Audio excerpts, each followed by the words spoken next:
Hello, and welcome to another episode of the Legislative Lens Spotlighting State Laws podcast. In this episode, we're going to be dealing with Senate Bill number 17 out of the Texas legislature, out of the 88th session. We're dealing with the banning of DEI offices on public universities. That is the topic of conversation on this law. So what does this law do, Tim, you might ask? Well, it does is it actually bans the offices of the Department of Inclusion and Equity and Inclusion offices on public university campuses. Okay, so what this does in a broad spectrum here, the bill prohibits all state-funded colleges, universities from establishing or maintaining diversity, equity, and inclusion offices, and bans the hiring or assignment of an employee to perform the duties of a DEI officer or office. Okay. So that means you cannot have the DEI, which it's been a topic of conversation in a lot of political conversations, actually, about the effectiveness or the ineffectiveness of DEI conversations. It also prohibits institutions from soliciting DEI statements from job candidates or giving preference to any applicant on the basis of race, sex, color, ethnicity, or national origin. And it bans any mandatory diversity training being implemented in reference to race, color, ethnicity, gender identity, or sexual orientation.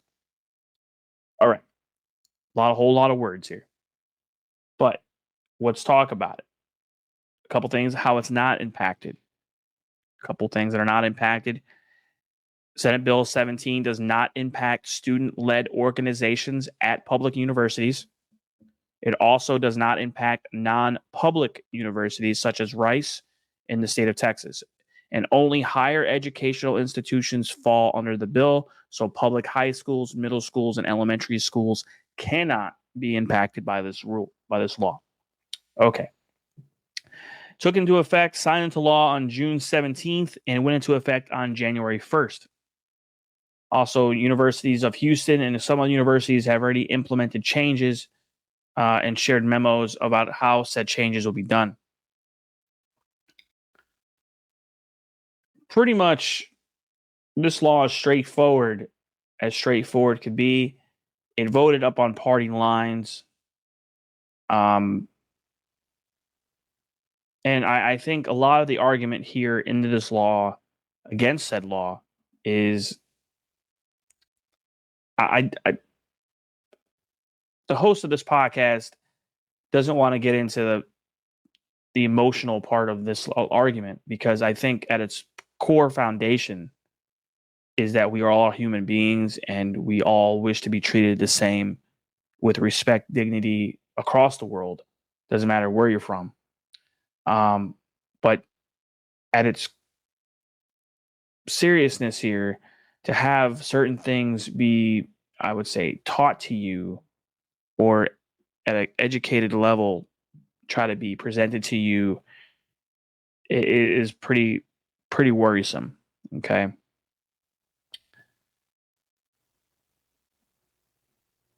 It, at its rightfulness of the argument, is the LGBTQ plus community, and I understand their arguments into this law, but this host here doesn't argue against people of whatever they wish to be in their bedroom or who they want to be in relationships with. That's not the core of this argument. What the core of this argument and people in favor of this law is that they want to make sure that it's DEI is at its core. The teachings might mean well, but the way they go about doing so is not appropriate. Okay. And there's some teachings that are taught at the DEI level, and the way the practices of hiring with the DEI level can really get a company into some serious trouble. And what this law does is it removes that barrier and says we're going to hire based on this, and this.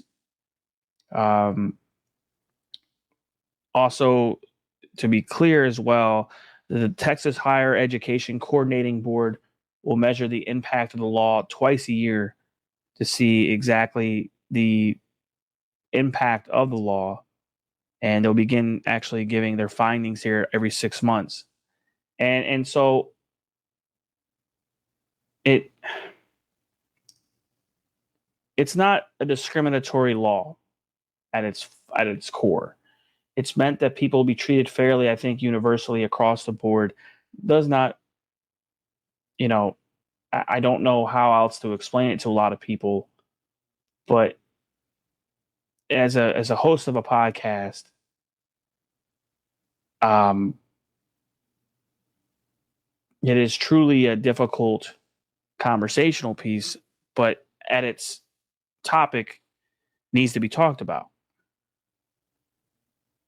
And I think overall the law means well at its core message. So there is no legal challenges at this point at the public level universities, and we'll be interested to see how this law impacts the state school systems or school universities. Excuse me, because we probably may see a change in how the enrollment levels are. We might see different things. So I'll be very interested to see how that plays out. Feel free to join me on this conversation as well as many other topics. And let's continue on with this season 1 of Texas. Thank you.